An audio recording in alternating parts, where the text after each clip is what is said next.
Hello and welcome to season 2 of the Woo! podcast for the recently deceased. All I'm right.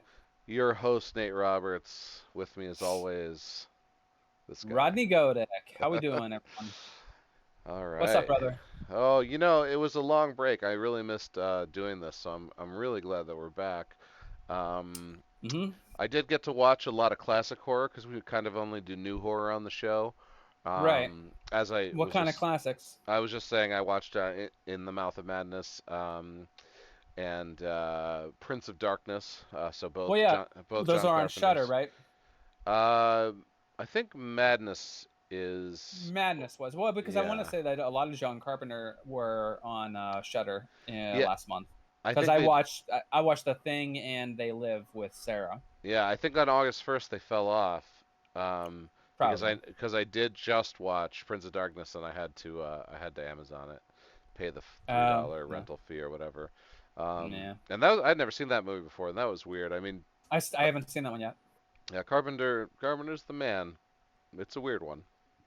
Well, interesting that you bring them up because recently someone had tweeted, and again, I don't think you follow the Twitter as much as I might, but at any rate, regardless, someone tweeted how is it time for us to call Jordan Peele the best director of horror in the modern era or ever? And Jordan Peele quickly was like, get the hell out of here. Do not disrespect John John Carpenter in that Carpenter. way.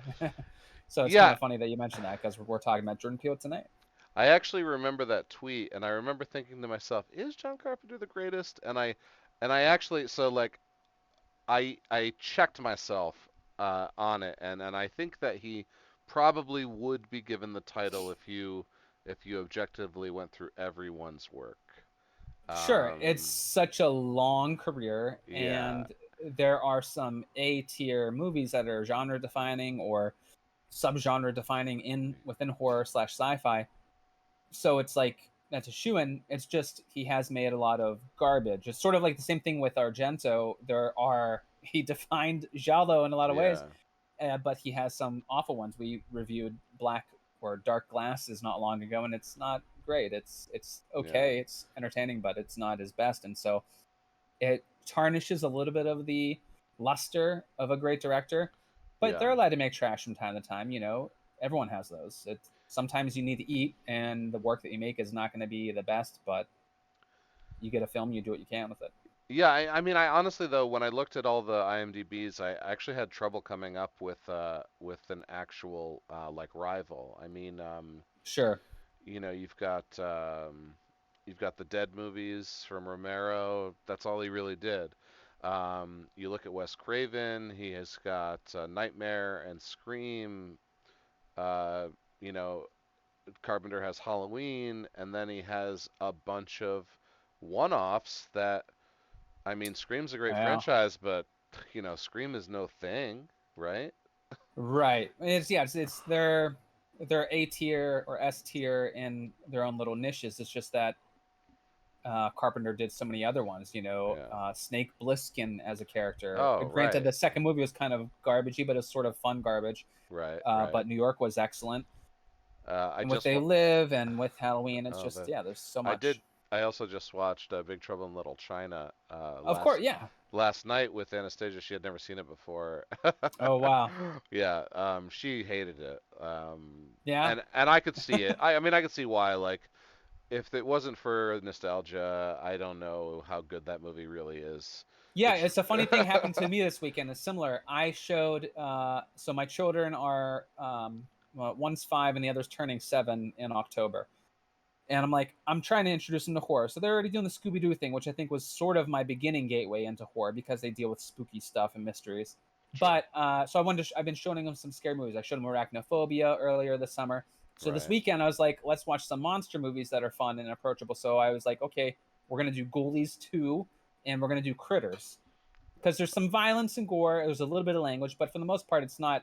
They're gonna have nightmares necessarily Right. because it's kind of Right. fun, stupid stuff.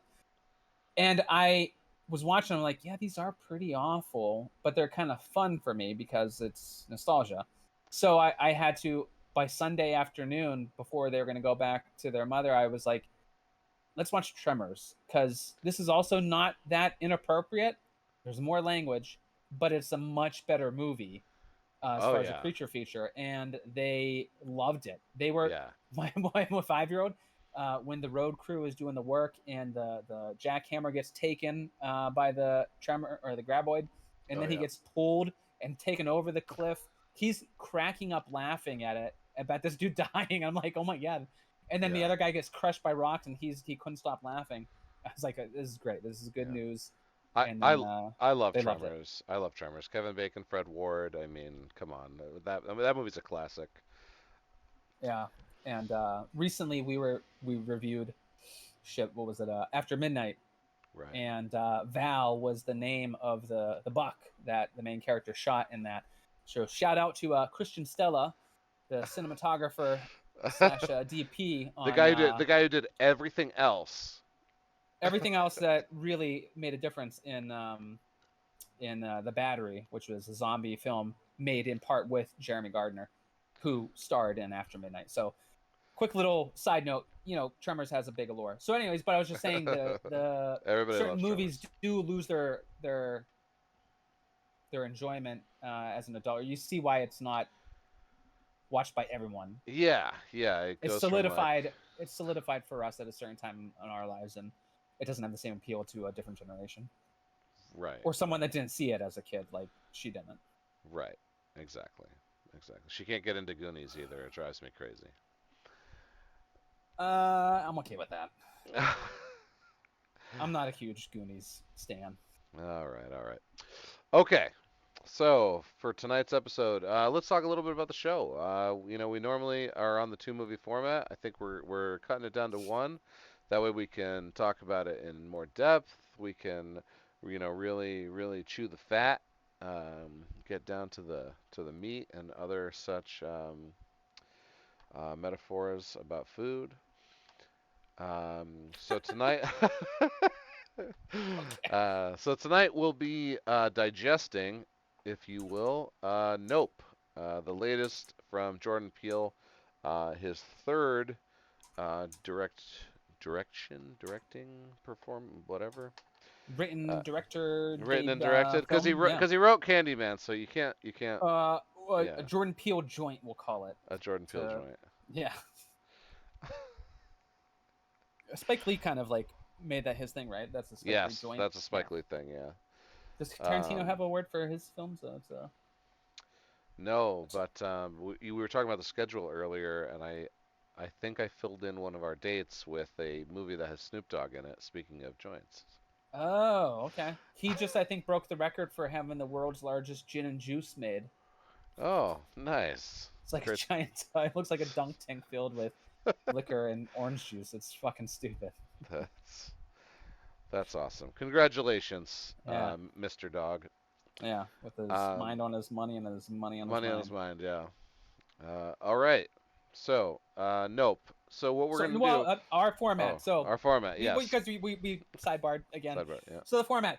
So we are doing the things a little bit different. We're going to focus on one film. That way, it gives people or viewers a chance to just not have as much homework to watch what we're doing. And enjoy a thorough conversation about the film we're talking about. Mostly newer films, but we will probably go back and watch some reviews of older classics and things that are Yes. signpost films in the genres. At any rate, we will begin our conversation with a relatively broad stroke synopsis and feelings and thoughts on the film as a whole. And then we will get into a much deeper dive, spoiler ridden conversation about the film to get into all the gushy parts that you want to get into, hidden meanings, symbols, interpretations, artsy bullshit, or just dumb fanboy fun as fuck type stuff. So that's where the real conversation gets going. So please be aware. We also rate things on a scale of 1 to 10. 1 being garbage, you do not want to watch, you hated watching it, you wish you had your money back for seeing it, even on the streaming services that you pay for a month. And 10 being excellent, pinnacle, awesome film that you will recommend to everyone that is representative of the genre and does everything right and is a landmark film for the director and the people involved. Oh yeah, And so, a 9 or a 10. I would say if you don't already own it, just buy it. Don't just stream it. Like give these people money and have a mm-hmm. physical copy of it on your shelf. Yeah, and Um, that's a good point. And because also to reiterate, you do not own anything digital. Even if you want to buy a Voodoo version of that, they can take that away, as was proven not too long ago. I think PlayStation is removing people's access to someone's films. I can't remember, but people that bought digital copies of a certain studio house or something, they're all just going to get pulled from their online content, and they won't be mm, able to get it anymore. So physical media is important. absolutely, absolutely. Also, don't be afraid. The double features are not going to go away. Mm-mm. We'll still do them from time to time. They'll just be a little more special. I think the first one you'll get to see will be similar to our Firestarter v Firestarter episode when we do Salem's Lot v Salem's Lot, which I'm very excited about because I'm a big King fan anyway. So Yeah, he so rules. he does rule. You know, Sutter Kane also rules. Heck yeah. All right. Okay. With that being said, I think we're gonna get started here. Let me just do one of these and say, nope. The residents of a lonely gulch in inland California bear witness to an uncanny and chilling discovery. Oh my God! Someone someone wrote a decent teaser. This might Yeah, be the I first don't. one I've read. I'm not a huge fan of Gulch in inland California. Like the double Yeah, N is kind of annoying to me. sure, But sure. yes, it is mysterious. It is descriptive. It's also obscure. It's kind of perfect. It gives nothing Um, away. It gives it's nothing sort of away. like the first trailer for Jordan Peele's Nope, which kind of just wet your palate, and I was okay with seeing the subsequent trailer or trailers. I was not a big fan of because I felt it showed too much, and I caught one during the Black Phone, I think, and I did not like it because I was like, I got to turn this off, but I can't because I'm hearing it. So that was unfortunate. But Jordan Peele knows what he's doing because even if I look back at the trailer, there were things that happened in the movie that it was still unique and different than what was in the trailer. The trailer kind of led you one way, but the movie did do something else. And so I think that's to his credit where he knows how to kind of cut a trailer or to help. I think someone did it for him or the studio house or whoever, Sure, sure. Universal or. So we're starring Daniel Kaluuya, Kiki Palmer, Stephen Yen, Brandon Perea. Then we get two really great I don't want to say cameos, but like bit performances. Sure. For one from Michael Wincott, one from Keith David. Yeah. Two I all love stars. Yeah. I love Keith David so much. Speaking of John Carpenter, Keith Yeah. They David, man, live, they the thing. live, and the thing, man. He was what was he in the thing? His name began with a Childs. Childs. That Yeah. was his nickname. Yeah, so And good. I can't help but think that Peel is like intentionally including someone like that to help pay respect or homage to a great. There's a ton of older black actors that could have done that role, or just a nondescript, no name type black actor could have given it to, which might have been Sure, more fair to get someone an audience. But to throw one to Keith David, I think proves that's his little tip of the hat to someone like Carpenter and Keith David's work. sure, absolutely. So All right. nope. So nope. First, just right away. What a great movie. Yeah, Um, excellent movie. This was a fantastic third feature film for Jordan Peele. I think it stands up with the others and alongside all the other great summer movies that have been coming out. yeah, yeah. I think it was fun. Fun is a great word. Like, you know, it got to like be heady, you expect from Jordan Peele, but Yeah, also you could have totally just ignored that and just like been there for the ride. Um, yeah, I agree so 100%. I think that yeah, that's what was awesome about it is that this film was different than the other two because it felt like this was for a broader audience. yeah, exactly. Mass appeal. Was fun, Yeah, popcorn munching type sure, movie with horror elements, sci-fi elements, adventure elements, and was just a great ride. Um, and that's awesome. I feel like this was him saying, "Hey, I can do this kind of a film too that should get broader appeal." And so I'm interested to see how box office results translate how I interpret it being received and how it actually is received, because I feel like it should really get a Right, lot of the right. attention. Yeah, and it's got a lot. It's got a lot against it for someone who hasn't seen it. It doesn't have star power, and it doesn't have, and it's in the horror genre. So there are a lot of things riding against it. That like the only star power it has is the written and directed by Jordan Peele, which is probably only going to bring a certain kind of audience. It's going to bring those Key and Peele fans, and it's going to bring those horror fanboys. Certainly, why I watched it. I'm in both of those camps. Yeah, I know. I mean, I was gonna see it regardless because it's Jordan Peele, Yeah. uh, and I think that was predominantly why I was going to see it, because I know what to expect from him and I'm going to be interested in it. And then second, it was what kind of a story. It had enough intriguing elements where it's like, oh, this is going to be like an alien type thing. It looks like, which I believe was pretty obvious from the get go, regardless of what you might have seen on a trailer. The art and everything that was being released talked about that. It looked like it referenced the sky and people looking up. So, and just excellent. So, man, I think that this film does a lot. I think it excels at grabbing you right away and taking you on a fun ride that, to your point, has all the Jordan Peele elements, all the neat little tricks or kind of tongue in cheek references, all the homages, and character interactions where the dialogue is really interesting or engaging and fun. It's quippy, there's like hidden meaning, or I think that subsequent watches of this film you're going to find a lot of things that reference other parts of the film. Like, I know that we've both already noticed a bunch of that, Oh yeah. which is great to see because I don't notice that as much in the other two films, Get Out and Us maybe more so, but Get Out is a little bit more straightforward. It doesn't have the same kind of like need for symbols and things like that, but this film does. And it's just great because it showcases a different angle of him, and I think that his name is now got to be a part of the conversation. We've joked about him in the conversation, someone thinking he's the best and not John Carpenter, and him defending John Carpenter. But he's up there with other directors that you want to see their work. You know, like Eggers, Robert Eggers, like Ari Aster. Yeah. Oh He's yeah. sort of like has this M Night Shyamalan type appeal now too, with the way that his films are interesting and have Yeah. a neat twists or Except his plot movies are devices. good. Sure. So that's uh I really like Shyamalan. I even like Zing. I yeah, Zing, I know, it's fair.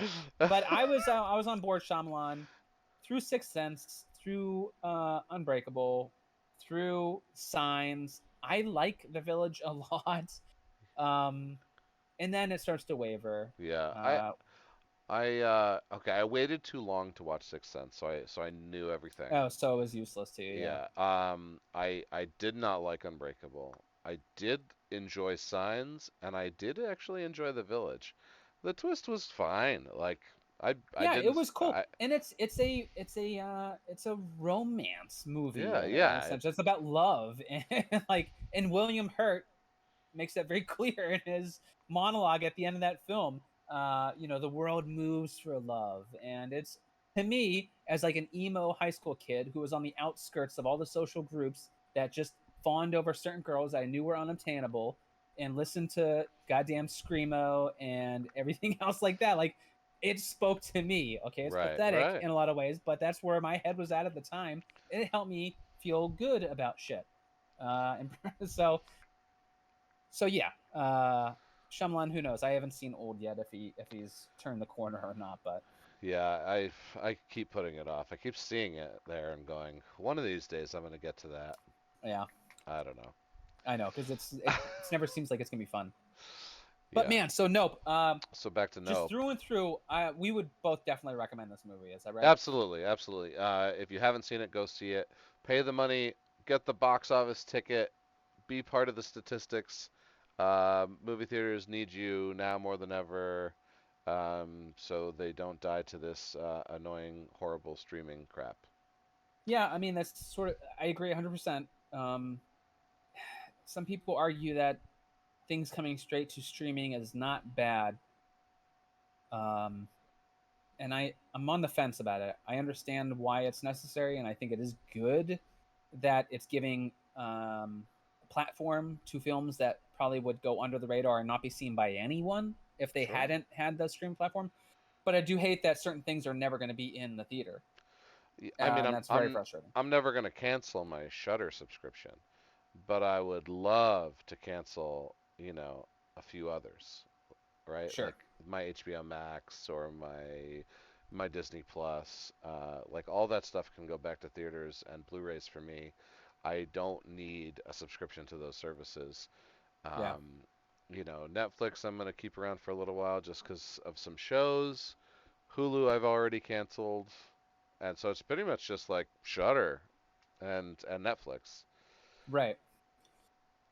Yeah, I still have a couple of the other ones, but we share it with a couple other families, and so it's not a financial burden necessarily. Sure, And sure, until they start cracking down on that, I think it is safe to keep it at the dollar or two a month. sure, sure. So, all right. So to summarize, we definitely are recommending this movie.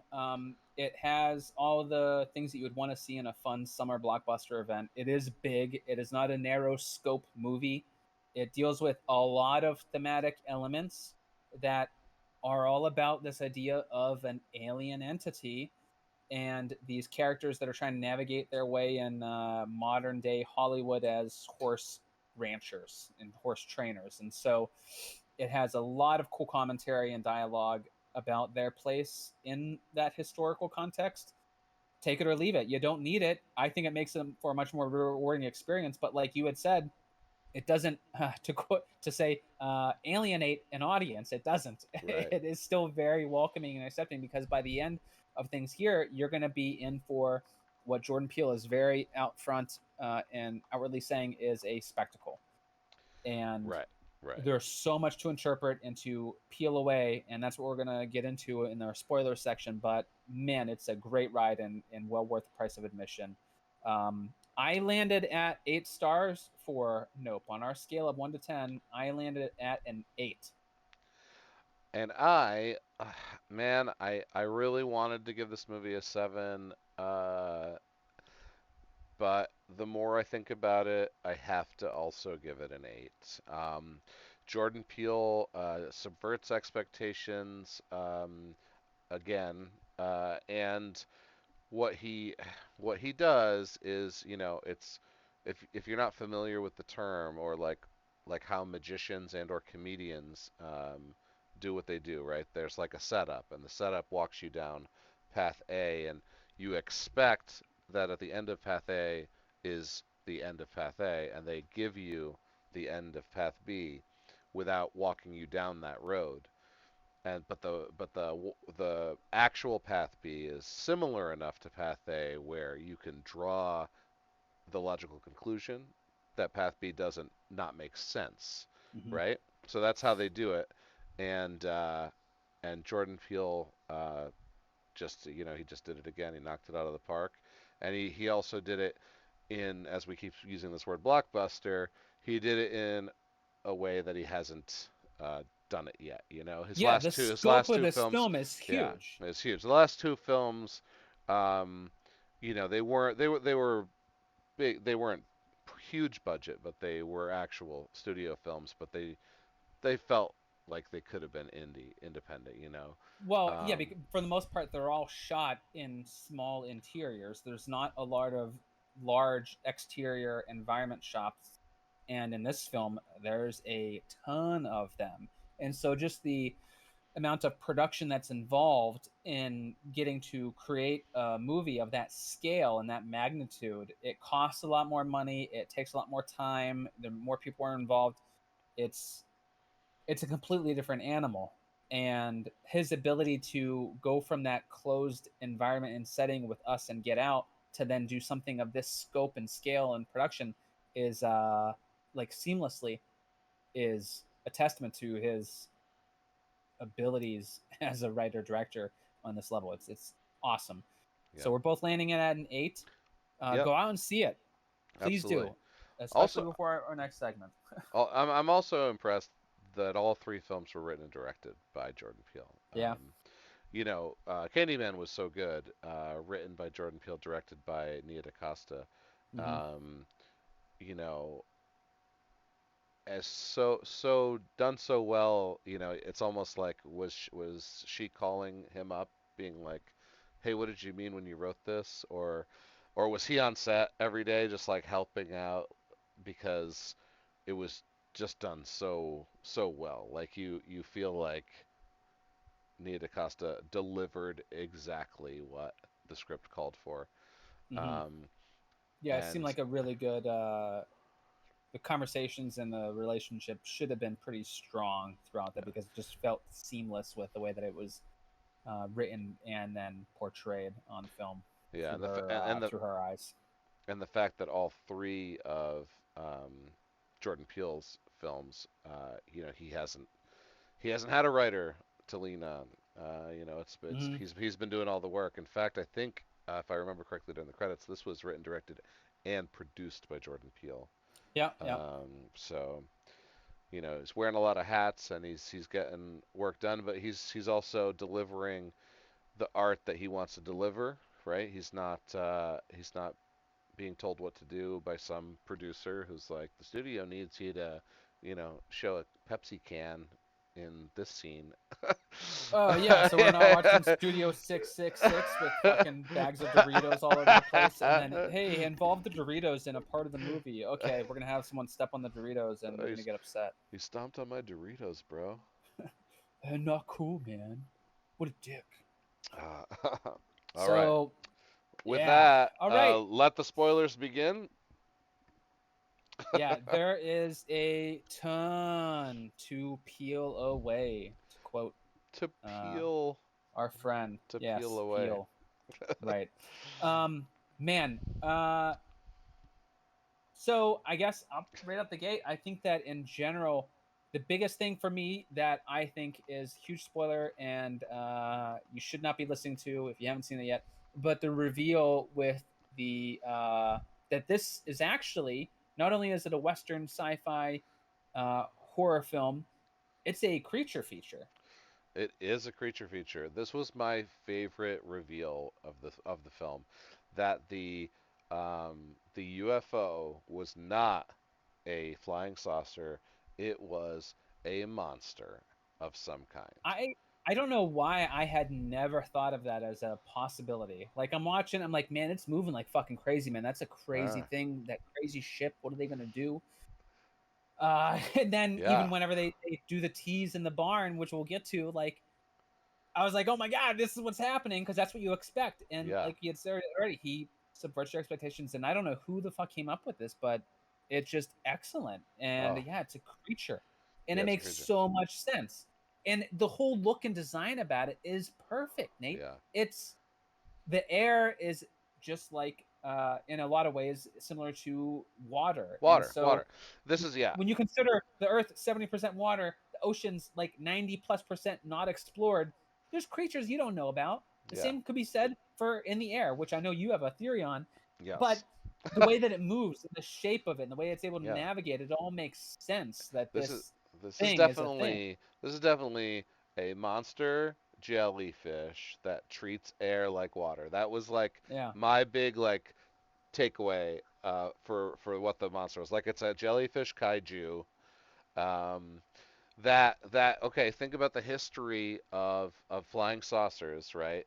It's yeah, always a disc, right? There's the abductions, right? And for the most part, it eats a cow here or a horse there. They're very peaceful. They're just living. They got to eat to live. And every yeah, once in a while, a person might get stuck up in there, and he just gets. Sometimes they get shot back out, right? They spit him out because of for something they don't like or whatever reason. right, And this one, flying saucer monster, whatever you want to call it, this he just got fucked with. And you can feed a wild animal, but you can't fuck with one. Like, it has defense mechanisms, it has instinct.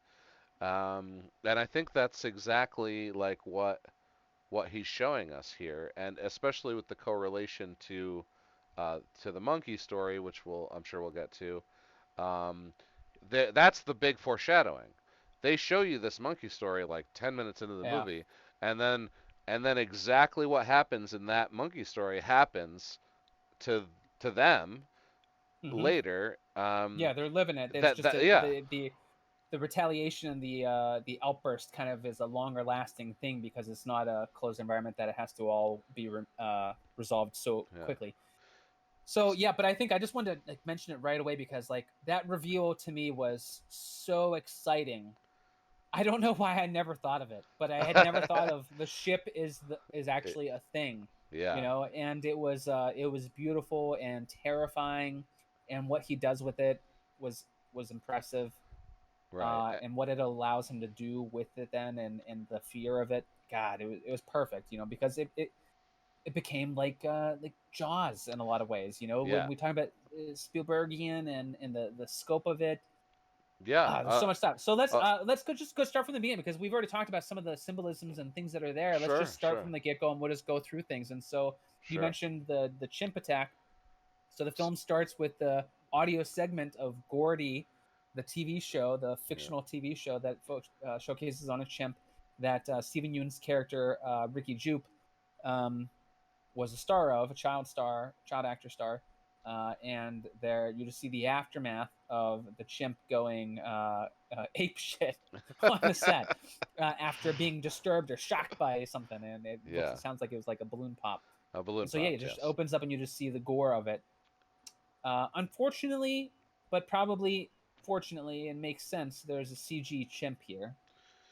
I think it had to Yeah, be, obviously. yeah. I mean, it's covered in blood. I mean, and we mean covered in blood. Oh yeah, Like all the way up its arms, its entire face, and its chest, and it's in costume of with like a Cosby sweater on, because it's like a a fucking Cosby sweater. because it's like an early 90s or 1998, I think was the year that this happened. Um, the Gordy TV show. So Right. Yeah, but it's a very eerie, ominous opening, yeah, and I'm like, what is this? Because and it's again subverting expectations or putting you in an uncomfortable place, or sort of red herringing you, like where you well, don't know right. how to approach it. Here's You just here's see some the here's some aftermath. What's info. this Yeah, mean? here's some information you're gonna need, but you don't know Yeah, why you need it, and you're not gonna but I need it love that for too because it's just in the back of your head. It's just sitting there, and you're like, yeah, okay, you're on edge. You're uncomfortable right away. It's a right really away. great kind of opening to it. So we cut to at the farm where Yeah, OJ, played by Daniel Kaluuya, is our lead, Otis yep. Jr., and Otis being his father, played by Keith David. They're kind of on the farm, just talking. They are horse wranglers, and we'll get into their story once we cut to the next scene after that. But they're kind of hanging out, talking. Electronics shut down. The corral that's walking the horses goes dead. His phone's getting out. They start hearing a weird noise, and there's sort of like a hailstorm, what seems to be a hailstorm, but then you find out it's not a hail, it's objects, uh, because his father starts to get struck by something, and he's like, the horse walks away, and then he just falls over, and he Yep. has to rush his father to the hospital. And Um, you see a key sticking out of in the the horse's horse's hind quarter, hind. Yep. yep. And And then he takes his father to hospital. He's like kind of talking in the car, but there's blood all over the window and the seat. yep. And it finds out like his father is dead. He And it was was killed by a nickel yeah, that entered his eye and went all the way into his brain, and just more or less that was it. And he's just gone. yeah, And I think very briefly they mentioned something about like airplane junk coming out of the sky or falling, and yeah. that's meant to be his explanation. Right. And then Um, which he never believes. right, he holds on. He's looking at the evidence. It's very suspicious. It's odd. Yeah. And so then they cut to 6 months later, where now he's the one running the deal, and so their family are part of a long line of horse trainers. This is a fictional, historical context to one of the original things shot on film of The a black, first yeah, the the first first motion piece of picture film. was it 6 seconds Right, of a black jockey riding a horse right. and So fictionally, this is a guy who they are the great, great, great descendants of, and they've been Alistair Haywood. Haywood, yeah, Alistair and they've been Haywood horse trainers ever since, and that's their family business, training horses for Hollywood. for Hollywood. And Yep. so Otis is now the proprietor of that lineage, and he is anything but the spokesperson for what he has to be to run this farm. He is not that person. Right, And so right. he's on set, and it's not going well because he knows animals, he doesn't know people. Right. He's very uncomfortable. He's waiting for his partner, who's his sister. He's like, she's late. You can kind of get the feeling that she's probably always late. Like he definitely Yeah. doesn't seem surprised, but definitely still disappointed, kind of thing. She shows up and she gives the spiel. Um, one thing that I read about this scene was so when Otis does the the intro, Yeah. he says Alistair was his great great grandfather, and the his daughter in this scene, Yeah. it would be the great great Emerald. great, Yeah. yeah, it would be the great great great grandfather, but she just says great great because she just memorized Yes. his like pitch verbatim. Right. She has no investment in the business. She wants to do her own thing. She even after she gives the intro, she tries to sell herself. Besides, I sing and dance and I act and I do this, and blah blah blah. Call me, which really pisses OJ off. Yeah, Um, and to be honest, whenever she's first introduced, I'm sort of the belief like I fucking hate her, like because yeah, I'm like I definitely didn't fucking like help her your brother either. out, Yeah, like sell your goddamn business. Like this dude's fucking dying here, and these people aren't listening, not respecting him. Like help him out, and she's off doing her own thing, and like she really drives that point home after things go wrong. People aren't listening to OJ. She's off in the corner publicizing herself again, self hmm interest. They want to shoot the scene. He's like, no, we need to give the horse a break. Horse has got to rest for a couple minutes. Like, no, of course, you're just gonna stand there. It's fine. Let's go. Come on, everyone's ready. You ready? You're ready. Go. The horse sees his reflection, freaks out, kicks. Someone's behind him. Shouldn't have been behind him. He's telling them to be behind him. They are anyways. Horse freaks out as it should because no one's respecting the animal. Uh, the horse is shit canned. They bring in the CGI horse, Standy, with the dots and the green screen, and yep, that's all she wrote. So right away, and you find out, I guess later, uh, Emerald sees this gig as a side gig. This isn't her all job. right. This is She's her got all side the gig. that's her primary focus. This is her side gig, Right. and he doesn't get that because to him this is the gig. But right in this first scene, you just see like the sprinklings of what the film is talking about as far as respect of the animals and Hollywood culture and the exploitation and the I guess the forgetfulness or the unwillingness to acknowledge the past or who ancestrally who was in charge or who contributed to filmmaking. As far as like people being on the outskirts of it. This family is now as Hollywood is doing more CG. Horse training is not as important. They'll just get a CG horse. They wanted a great real horse, but we don't really care. It doesn't matter. It's just the set dressing to what's happening. Right. You're secondary. So it's already talking about it. It's already putting it in your brain. You're chewing on it, and it sets it off as a great tone. And you get to see the brother sister dynamic that's already kind of rifting and how they navigate dealing with the passing of their father. Yeah. Okay. So this takes us to she's gonna stay with him Yeah, they're gonna for take the a horse back day. first, and then that's where we get to meet Ricky, who's one of our other side characters, Jupe, Jupe. owner of Jupiter's Claim. Yep. Ricky was, like we said earlier, the child actor that was in that scene from Gordy, and that's what we're going to find out here. OJ has been selling him horses to pay for all of his debts and to keep the farm alive and sustainable because he hasn't been able to get or retain work and pay the bills otherwise. So he's having to, stint the bleeding by selling off horses, and he wants to talk to Ricky about buying them back eventually. So this horse he just gave him was lucky. He was the one that was on set that just got fired, and Yeah. so they're talking about it. And Kiki's just not interested. She doesn't give a shit. She's interrupting. What's great in this scene is when he mentions buying them back. Um, Mm-hmm. Jupe immediately is apprehensive and Yeah. visually uncomfortable and changes the subject. And this might Yeah. seem inconsequential to you at the time. In fact, it does. It made me go, but I almost completely forgot about it Yeah, it's not by the until time after when you're that rethinking yeah about it. yeah until I put it all together, I Because you didn't. get that there's something there. Like he's hesitant. Either he, but the way I interpret it is like he doesn't really want to sell those horses back. Like that's all there was, Yeah, not what it turns not what it into. turns into, right? Exactly. He can't sell them back.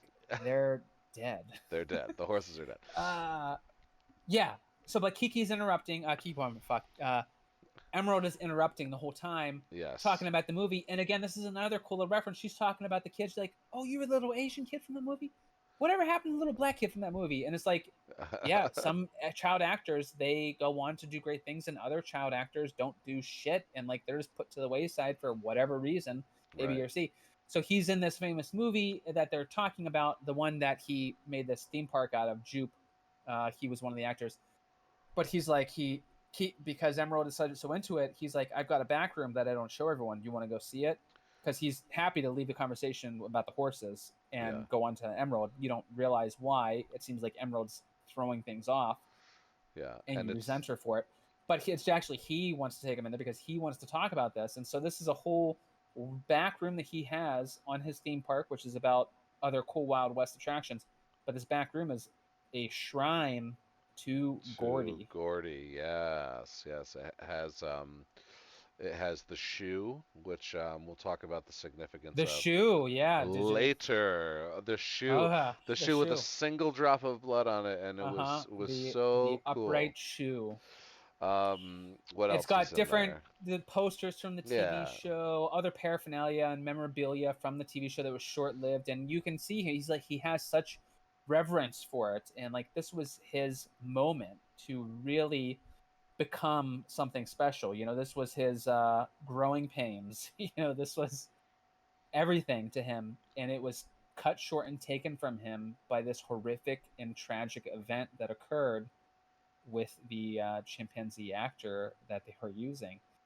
And they ask about it and they want to replay it, and this is where you get the first sense of his trauma and how he's dealing with the events of this act that we saw at the beginning of the movie. Is instead of telling him about that day, which he could because he was right there and he has this memory, he doesn't want to. Instead, he talks about how Saturday Night Live spoofed it and they did such a great job. That's how it happened. It was hilarious. It's just great.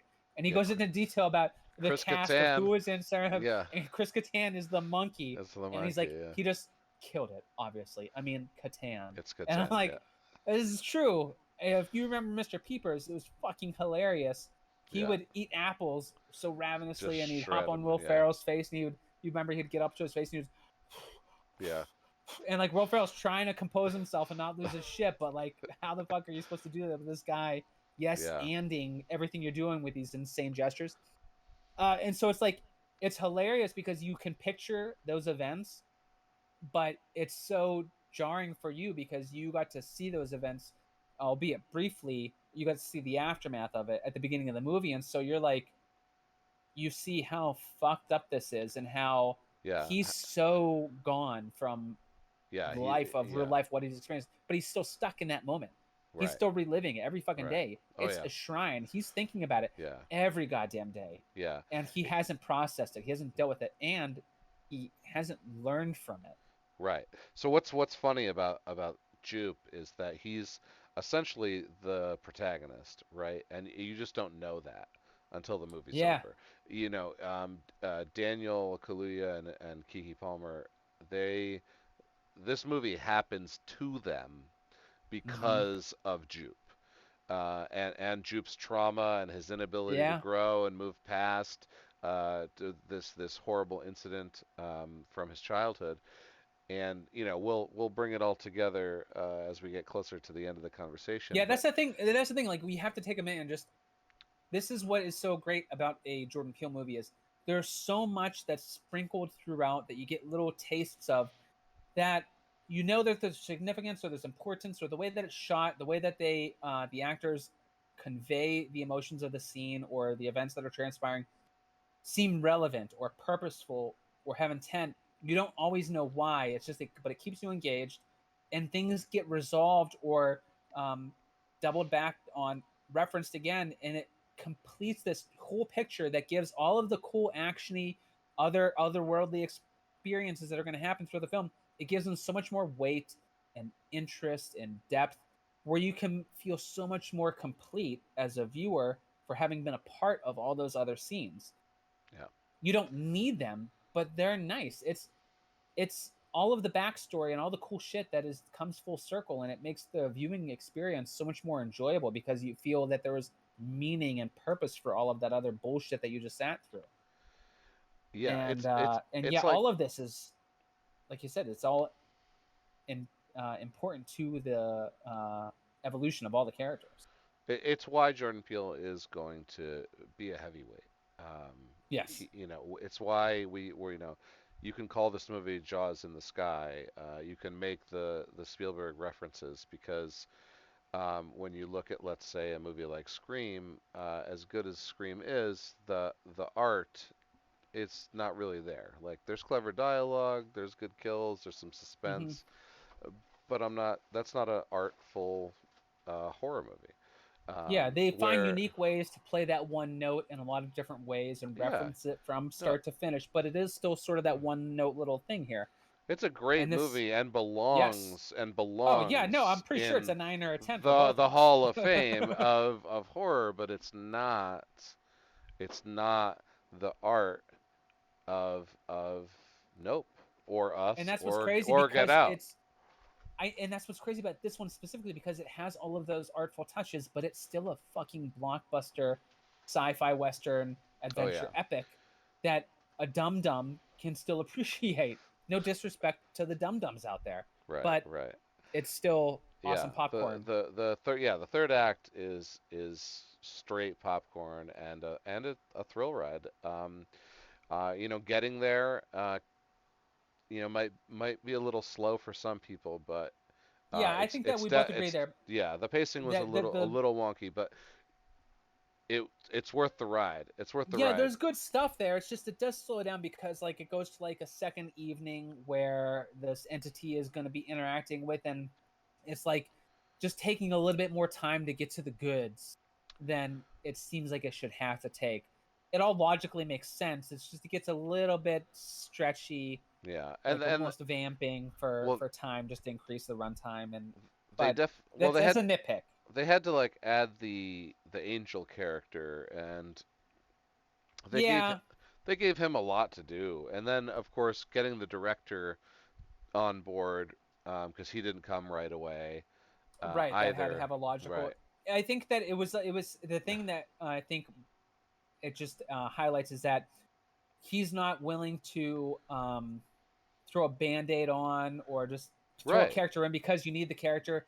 It needs to have meaning, and Yeah. the only way Why? to give the meaning is to have them exist Yeah. in another part of it or to give them more screen time Yeah. to explain why they're around, Right. Like, and okay. that adds runtime. Like with Angel specifically, right? They go down to this Fry's base Electronics, Fry's Electronics a to LA landmark that is in it's on the way out, but the building is still there. That's where they're able to shoot it like that. so they're there to buy surveillance equipment, so they can try to get this what they think is still a UFO on Yes. videotape, right?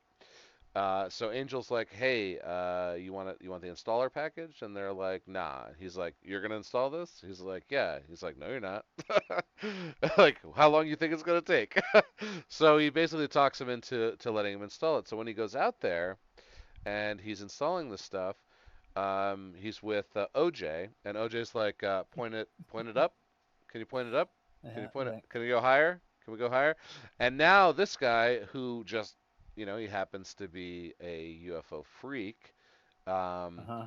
goes, "What are you guys doing out here? Like, did Yeah. you see something?" Like, he's like, "Why are I pointing these cameras at the sky?" And to him, there's only one explanation. So they can't get rid of him. Like, he even just like shows up the next day randomly. He just drives up there to like. It's gonna rain, so I thought I'd wrap this. I'd put this plastic Yeah. over. If you guys need anything, just give me a call. So they, Yeah, because very because very because interesting yeah, character, but like, they he Jordan Peele took his time integrating him to their lives. Like he didn't just be like, here's a character that's going to run around with these two. No, he's actually got rapport with Kiki now. Like they've made some jokes back and forth. Um anyway. Yeah. So right. So at this point, by the time they're at Fry's, OJ has already had an experience outside where one of the horses ran off. I want to say this is Clover. We're going to talk Clover. about the title cards. The title cards, I feel like, Title is a cards. conversation at the end of it, but this film has title cards throughout the act structure of the film. It doesn't delineate acts, but it gives you a focus on a different aspect of the movie or with a certain different character. Title cards are Ghost, Clover, Gordy, Lucky, Jean Jacket, and they all have significance. They're all named after the horse or Gordy, the Gordy. chimp TV show. The Gordy Um, chapter where we get the full flashback. Full story, the full flashback, yeah. Yep. So they're all significant and relevant, and they're also featured on a tee that we designed for the store to grab. So at any rate, OJ has already seen the UFO, and it's moving in a way that doesn't make any sense. Uh, and so he tells Emerald, and she's on board. And I think this is where you start to get the first inkling. And whenever they talk about it in Fries, they talk about we got to record this footage because this is how we can make it. This is how we can save ourselves from all the financial woes and hardships, which each of them have for different reasons. Emerald is trying to do her own thing, and it's difficult as fuck. OJ is trying to run this farm. He can't do it on his own. He doesn't have his father. It's hard as fuck. So the idea of having this potential to capture a UFO on film is like the driving force. Let's do this. It's a shortcut to fame and fortune to make our lives easier so that we don't have Right. to deal with all this other bullshit. And I mean, and just at face value, that alone is a commentary on a ton of fucking stuff. That's what everyone wants. But they talk about it through this lens of spectacle and voyeurship of a thing that isn't yours to control or to expose or to voyeurize. It's really beautifully done the way that it's structured. Like there's so much more there to kind of like just chew on. But at any rate, that's what gets them to Fries. They want the Emerald's on board. She sees it. She sees what OJ is onto, and she wants to go be a part of it. And so then when Angel starts to come on board, the first night that they have a potential chance for shooting this on film, what are they approached with as to why aren't they able to capture it on film the first go? Every Do you time this remember what? thing gets close, it shuts down all the Well, electronics. right, but the one camera is on the TV. Why don't they get to see the alien So ship flying around? so because of that, like OJ knew that, so he told Angel about it so he could set up a semi-redundant system where one camera was far enough away but overlapped with the other zone. There is a praying mantis hanging out on the lens of the One of camera the that few jump didn't scares. get It kind shut of down. comes down and it's a little bit of a jump scare. Yeah, And yeah, so it's sort of you can't control nature. Animals in nature are going to do what animals in nature do. You all exist and share this world. You can't control what shit's going to happen. So it blocks all the footage of this thing flying around, going after Clover and everything else, uh, or the other horses and Daniel Kaluuya's character OJ. You don't see it. It's not until they're looking at footage that's when Angel comes back and he's like, "You guys didn't see it." He's been reviewing footage overnight and he sees a cloud not moving. It right. hasn't moved. All the other clouds move. This cloud Yeah, isn't. This is where the UFO is chilling out in this yeah, cloud and not interacting with people. And this is the way it's able to stay hidden. Is that it just looks like it's blending into the skyscape. yeah. This cloud hasn't moved in 12 hours. Right. It's great stuff. So that's what gets them to come and like, yeah, he says there's a storm coming and there's going to be more stuff coming. So they all kinds of things happen here where um Emerald steals the horse Uh, statue from Jupe's statue. place Yeah. It's got to it's got try to those attract the UFO. it's got those used car salesman flags Yeah, on it the that they little use. pennant flags. Yeah, the Yeah. shit. What do they call that? I don't know. There's a name for it. Bunting, I think they call it whenever it's in the house. I don't know if they call it that uh in a bigger scale like that, but whatever it is, the flags that you would have at an establishment like that, like, yeah, car shop. And yeah, because they want to attract it, whatever. And that's where they finally they make their plan, and they know rain's going to come, and this is where things really start to go down. Excuse me. Uh, and yeah, that's the first night where shit really goes crazy. Yeah. But they're trying to capture it. They know what's going to be coming. OJ sees the flyer after one of the evenings. He sees the flyer for the Star Lasso experience. Right. And this is after a couple nights of hiding from the UFO and it coming into his farm. And he goes, he knows what's going to be happening. He's like, I'm going to go get Lucky, because he knows that Lucky was the last horse he just gave to Jupe. And this is where we see Ricky's character run an event. One, no, let's talk about the farm first, because the Yeah. farm happens first. The Well, second that's what night is the encounter first. we should also, so it sucks up the statue, Yes, yes, that and night it does have the statue. it It eats does the eat statue. it eats the statue, but the tail of the flags is sticking out, and that's where you get the movie poster. Yeah, So that's the movie poster. It's the monster hiding in the cloud with the the tail of flags hanging flags down. Yeah, hanging down. because it ate the Um, horse that they were attached to. yes. So yeah, it does eat that night. But then, um, things are done. That happens, and now, uh, there's a they're playing music. They're drinking. She's drinking at the house or whatever. But like, or maybe she's asleep at this point. He goes out because he hears something in the barn. The sprinklers are on and the lights are on, and he knows he didn't do that. So he goes out. OJ goes out to check on that, and this is like one of the best scenes in the movie, as far as the fear and again the subversion of your expectations. And he goes and he's inspecting, turns off the sprinklers and the lights, just on a switch on the wall, nothing else going on. But it's eerie. Your guard's up.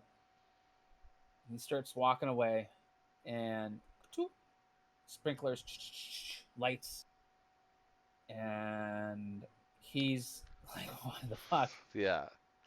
So He, he turns them back off, yeah, yeah, and then and you and he see like walks away. yeah, and you can see the alien in the But you hear background. something, yeah. He Yeah. looks over, and he's got his he looks over, and yeah, you just see like in the corner of the frame right here, like you don't notice it at first, but then all of a sudden you're like, oh shit, there's a little black shape and with a little head, and it starts to rise Yeah. so slowly and creepy, and I'm like, oh fuck, Oh, and at this point this at this point you don't know that it's a monster. You're definitely you still have on no fucking clue. you're on the UFO Yeah, train, definitely. Yeah. yes, these are little green men, Yeah. and like it's moving all slow, and you see it, and it just rises up slow, and then like does like a head thing, and this happens throughout the whole movie. We don't talk about it yet. He's like, nope, nope, and he takes his phone, he goes around the corner, and he runs away, and he turns back to keep recording it on his phone, or has the camera ready to take pictures, Yeah. and they see another head, and Yeah, then another head, and one like and this is pops done down. so Yeah. perfectly. Yeah, he turns and one pops down in the horse stall, and he And he just punches it in the punches it. face like fucking Will Smith in Independence Day. Welcome to Earth, motherfucker. And you find out it's Ricky Jupe's kids Kids. fucking And with him and yeah, because they stole the horse. They're like because it's still the horse. yeah. You Don't don't know mess with why they have these yeah. fucking costumes, but Yeah. that's what it is. Don't mess with Jupiter or whatever the name of the Jupiter's place is. claim, yeah. Yeah, don't mess with Jupiter's claim and then they run off. But man, it that was like a seat grabbing moment, because you're like, Yeah. holy shit, It because it was a was crazy so scene. eerie, It was a crazy scene. really well done. "Oh, okay. Well, we're going to the aliens. All right, let's do this thing." Yeah, I know. And I'm like, oh, and they're interacting. What are they gonna do? I remember the trailer showing a weird fucking hand. Like, oh, this is great. Uh, but no, it was just the kids fucking with him Yeah. because he stole the statue, or Emerald stole the statue. So now it's right after that happens, where it's like the following day he realizes that he sees the flyer for the Star Lasso experience, Right. and he knows that Ricky's up to something, and so he's going to head over there. But it cuts right to to Jupiter's Claim, and you could see what Ricky is doing. And so, why don't you describe Yeah. uh, what he's running at the Star Lasso experience? Right. So Jupe is he's he's got a horse in like a glass case, and Yeah, he Lucky he is in there. yeah, Lucky's in there. He talks to the crowd about um, what he witnessed and what you're about to witness a real UFO. You're going to leave this show changed, um, and you know that he's going to send Lucky running straight down into the Gulf there, and you can imagine that it's going to come down and suck up this horse. Um, Yeah, his I didn't realize it at first, I saw it like, but I was like, oh, he knows. It right, slowly dawns on you because you see his cowboy outfit. It has a UFO on the back with the goddamn beams coming down, and you see the horse in the box, and then you start seeing all the paraphernalia, the costumes that the right, kids were yeah, wearing. They've got little dolls. yeah, Which exactly. So, sidebar, it appears that those are repurposed Gordy dolls, like little Gordy monkey dolls. It looks like they just have new heads on them, and they could have uh, just been. It could have been stuff that he had that he just is now repurposing as alien things. okay, that And makes all of his stuff sense. calls. I know, and all of his Yeah, stuff it calls them the viewers. He sees this as like this thing. He describes it as the viewers, as he likes to call them, as are watching him. He thinks right. that he communes with them. Yeah, yeah. He's still the star of a TV show. Right. Oh, and before we get into that scene, this opens with the full flashback. What happens in the full flashback, Nate? The full flashback. They're celebrating Gordy's birthday party, In this and episode, right? in Yeah. this episode, and a balloon on stage pops, and Gordy freaks, and he starts attacking the cast. Now, Jupe goes under a table to hide, and basically what we get is like the aftermath of the attack after we hear a bunch of sounds, Yeah. where one of the female actresses, I believe the mother, is has one shoe on, one shoe off, and is getting beaten in the chest and face probably by Gordy. She moves a little bit, and he starts again because he stopped for a moment. Um, Now, beyond her is a single shoe, her other shoe, and it's pointing straight up, balancing in a way that it could not balance. And there's a single drop of blood on it, and that's the blood is not necessary, but it just is. Um, Jupe is hiding, and Gordy's moving around. Maybe he's gonna find Jupe. All of a sudden, the father comes in, distracts Gordy. He chases the father down. He beats him in the kitchen. Yeah. Dumbest fucking guy ever. Yeah, The applause signs are on. There's no one in the things, but he's yeah. coming through set to escape. Like, I guess he ran somewhere where he couldn't Where get he out couldn't any other way escape. by Yeah. coming through the set. Like a monkey's killing people, and you're gonna run past the monkey. It'll be okay. It'll Gordy, be no, fine. I can run idiot. fa- I can run faster than Yeah, this it'll be monkey. fine. I can It'll be reason fine. with him. So It's not he fucking Dr. Zayas that you're talking to, dude. yeah he takes out the father. Then he comes back to that area where he might see Jupe, and Jupe is staring at the shoe, and he's fixated on it. And Gordy sees him, and he walks all the way up to him, and Jupe doesn't take his eyes off the shoe, and Gordy extends his fist bump, and Jupe goes to fist bump, and then a police officer who knows something shoots Gordy, and Gordy's body just flies from the velocity of the bullet, and some blood splatters over Jupe. And what Rod was saying earlier, how he's kind of stuck in time due to the trauma of this event, and that is the story. Like that's Yeah, the story. This is everything you're watching is because of that moment, that experience. yeah, Um, so here he is again, Jupe, as an adult, uh, working with an animal that he thinks is a UFO. Now he doesn't think it's a wild animal. He doesn't know that it's a monster or a beast or whatever. And and he's been feeding it he's this been whole feeding time, it. seemingly, He's been because feeding it it comes horses by this time every week, every week. and Yeah, he knows it. So he's planning an audience for this yeah, big reveal. yep. And what he doesn't know is that this thing is fucking pissed. because it just it's been eating. It's been fed horses by humans for who knows how long that Jupe's been running this scam. Right, And it 6 months you wouldn't be let to leave yeah, because the original contact was when Otis died. Otis Senior died, yeah, and that's when it was doing its thing, which we'll get into the details of what it's doing at that point. But so you would believe the past 6 months, Jupe has been aware and he's been feeding it, and that was maybe at the beginning of when he was feeding it, or he noticed it feeding on right, its own, and right. now he has been doing it. So you Yeah. could Another reason it you hasn't left the area is because it has a he's been consistent food regularly source. doing it. Yeah, Has a consistent food source, because you have to now we have to rethink of this thing as a wild animal, right?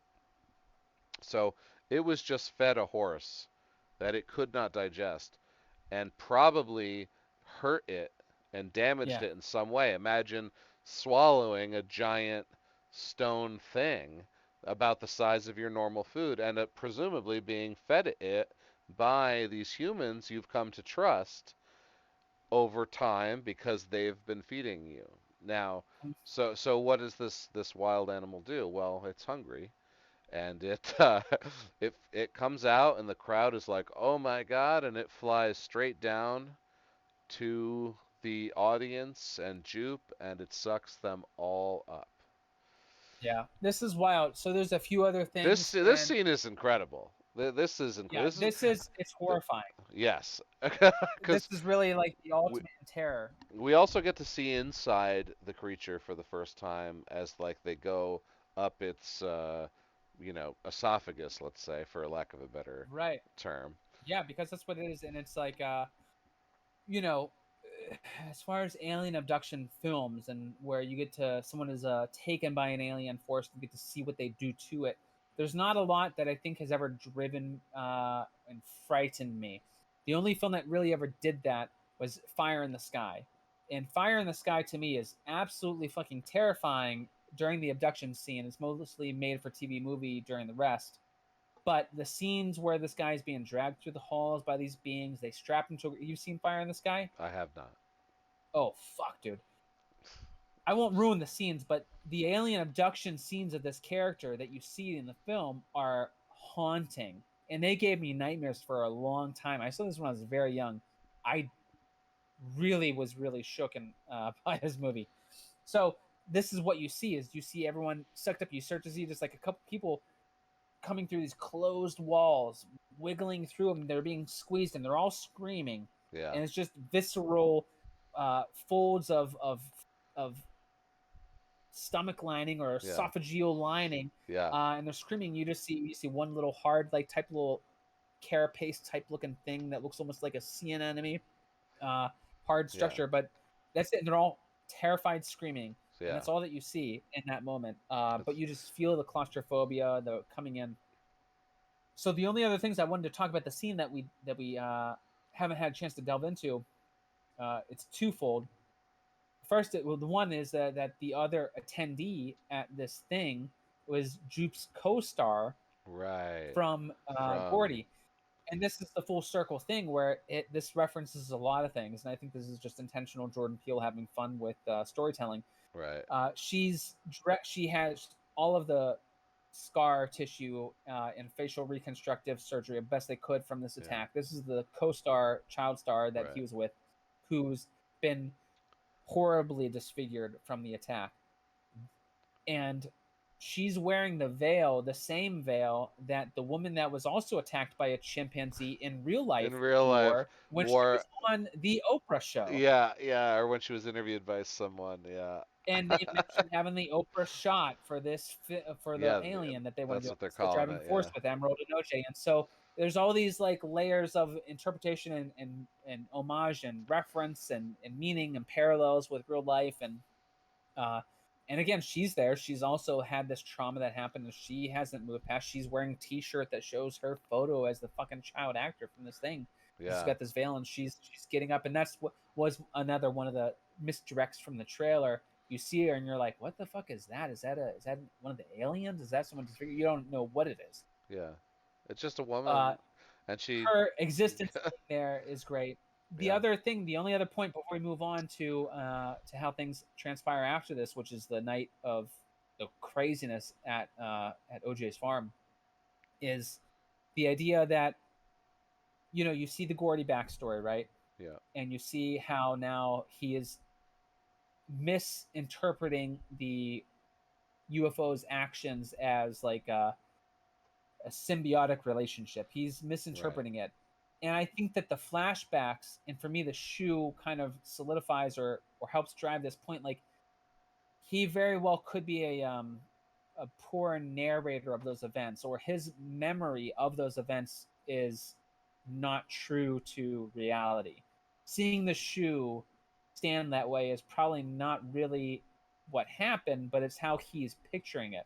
Yeah. And his seeming ability to commune with Gordy and fist bump, that might not have ever happened.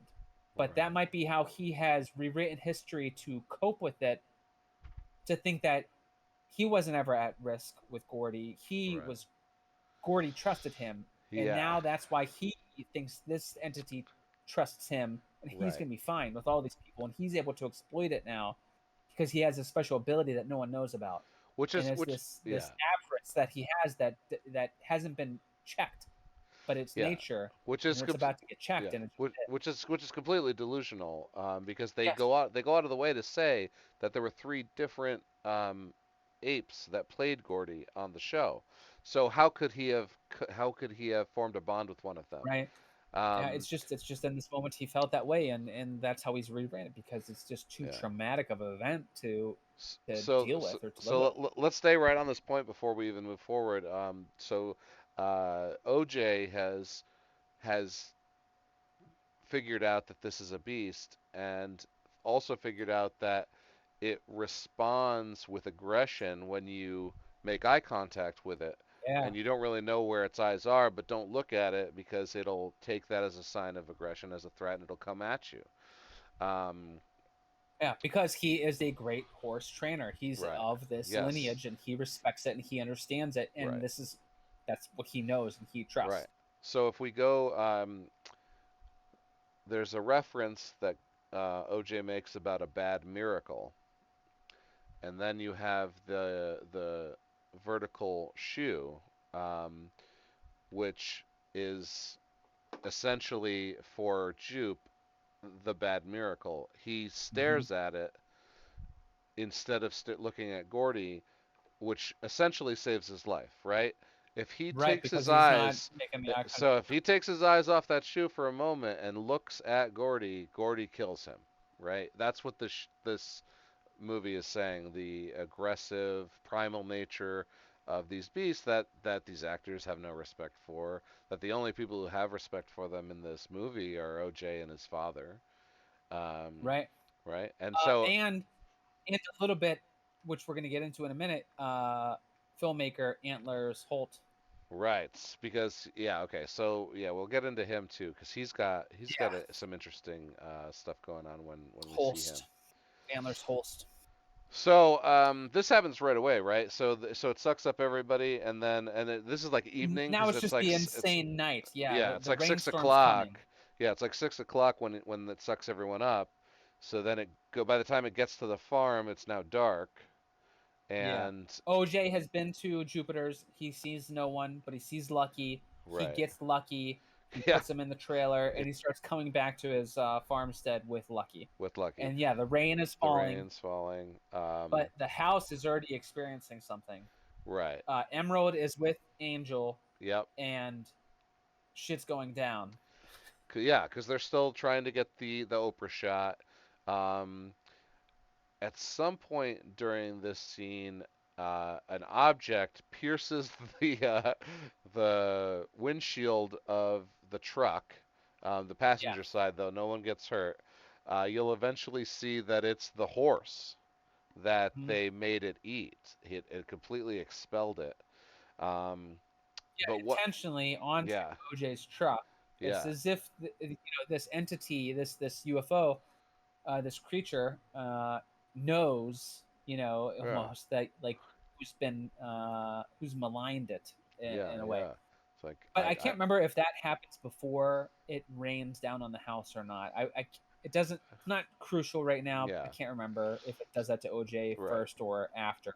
But yeah, So it's over on top of the house. This is where it's like super terrifying because they're like cowering inside the house. The lights are off, but it's storming, and now it's starting to expel everything that it cannot consume. kind of yeah. So it's like it starts raining blood on the house, coins, keys, all this stuff just coming Electric down. scooter, Yeah. wheelchair, Yeah, wheelchair, all all sorts the of shit stuff. from Jupiter's claim of everyone that was there. It's getting rid of all of it because it's inert material that it cannot digest. Right. Also, this is where if you know you haven't made the connection, this being is responsible for killing Otis, not what was ejected from a plane, which kind of Right. you know vindicates uh, OJ a little bit with his Right, for knowing that it wasn't what they thought that it was. It wasn't yeah, a random thing. It was the actions of this creature right, in the sky. And so OJ knows to respect it like an animal. He gets to the house and his power keeps coming in and out. And again, this is another thing that Jordan Peele does in this film where there's clues during the existence of this UFO existing where the sound cuts out, electronics go out, lights go out, sounds die down, and it's the visual and audio cue that this thing is present. And it's useful come the climax of the film, like that it has understandable rules and boundaries that you as a viewer know when to be on the edge of your seat because these things are happening. So now you know that this means that. right, It's a great device which serves both uh, for the plot and for you as a viewer to interpret what you're about to see, and it lets them say like, no, like it's right here without saying it's right there in a yeah, way that doesn't make sense. right, Like I yeah. just know it's He doesn't need to see show like it. he doesn't need to show Those are it the to you. rules, He doesn't need to right? show you the monster. He can just make the Yeah, sound go it's really we talked slow about and Jaws. Yeah, the sound of non-stop. like it's and it's creepy. It's just like Jaws. The fucking barrels that they shoot onto the goddamn fucking shark Right. come up and Come up. surface. You know this massive fucking shark is underneath those barrels and it's fucking there. So it and that's what drives Yeah. the fear. And just like this, the sound, the lights, that's what drives the fear. And so then whenever you see them all be sucked up, now you have this visual to tie to what's happening to you whenever you do get sucked up by this fucking thing. You see the blood rain coming down on their goddamn house. Oh yeah. It's aware. It's a much more terrifying threat. OJ saves Angel and Emerald by coming up. Uh, the following morning, after things have all happened, it's still kind of around because I think the house doesn't have power or someone doesn't have power. So he calls them into the van and they get away. And this is Right. now where And they stay at Angel's place for a little bit. This is like a little bit of a break, and this is where I yeah. think it stretches a little bit. You know, like Yeah. things were kind of exciting and happening, but now it's like a little bit more of a lull. Or there's a couple events of this kind of stuff happening, and it's like we get it, but it was a little bit Right. slower. A lot was happening. They have to stay at Angel's place. This is kind of like a nice little break where they're doing VR video game shit. Yeah. Uh, They try so they contact this director or the cinematographer. yeah, they call To it Antlers yeah, to try because and he was the director of the shoot for the yes. commercial that that Lucky and OJ got fired from. Right. And Emerald The took contact, what the the contact? contacts from the call sheet.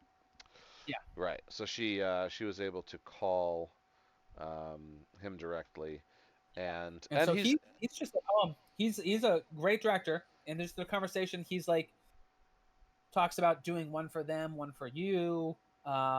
He's watching and reviewing video footage of these vicious wildlife animal attacks of like I think that yeah, there's a snake and a fucking tiger battling, and he's yeah, watching it. So it's just like he's just like watching it, reviewing it. It's in black and white, and he's like an yeah, artist. You know, the artistry of film he's passionate about. So Emerald's trying to recruit him. Like you need to film the impossible here. He's kind of like not sure what they're talking about, but he's his interests are piqued, yeah, and he kind of warns them like you can't film the impossible. We're not meant to, you know. He has Right. this like philosophical belief that if you actually have something that is unreal or never before seen, it's probably not meant to be captured by us, Right. or that's our you know, we're not meant to. Right. So, um, eventually he'll see the news about what happened at Jupiter's claim. Yeah, the farm. Yeah, because it's a news story now. So the word's getting out. Yeah, he sees. It gives credence to what Emerald was trying to sell him that he says no to. Right. He says no thank. There's a little comic relief in there because like she thinks she puts him on speakerphone, and then her and OJ are saying some crazy shit, and he's like listening the whole time. He's like, "What the fuck?" Uh, there's enough of that sprinkled out throughout the movie that makes it kind of like fun. Uh, at any rate, he sees the news and now he decides he's on board and he's He's going to on show board. up to the farm for this final conclusion. And he brings analog equipment that he's developed himself, which will be impervious to the cutout that is experienced through technology due to the UFO. Right. And So that was a nice moment too, where OJ and Emerald are kind of like, she's like, "I told you this motherfucker would bring this shit," and like they do the fucking high five, and it's like, I was like, this is great, like yeah, like yeah. that's they're like it's a brother sister moment where they're just like they're on the same wavelength, which hasn't happened a ton throughout the whole fucking movie, really. Right. It was just a moment where they're both in sync and they get it and they're both hyped. It was a cool scene. Yeah. So there's a little Oh shit, you're whew, fading, brother. no, it's all right. There's a little heist movie. Let's make the plan type moment Yeah. where they use Monopoly pieces and a giant map of the Gulch, Yeah, I think they use like a small little 6 inch or 7 inch vinyl to signify the the the monster. UFO. Yeah, Yeah. yeah, And I think that this last one is titled Jean Jacket. That's what they're calling the entity now, the UFO. They call it Jean Jacket because that's the horse that Emerald wanted, was promised to her, but she wasn't allowed to have, that her father sold to the production team for the Scorpion King in right, 2001.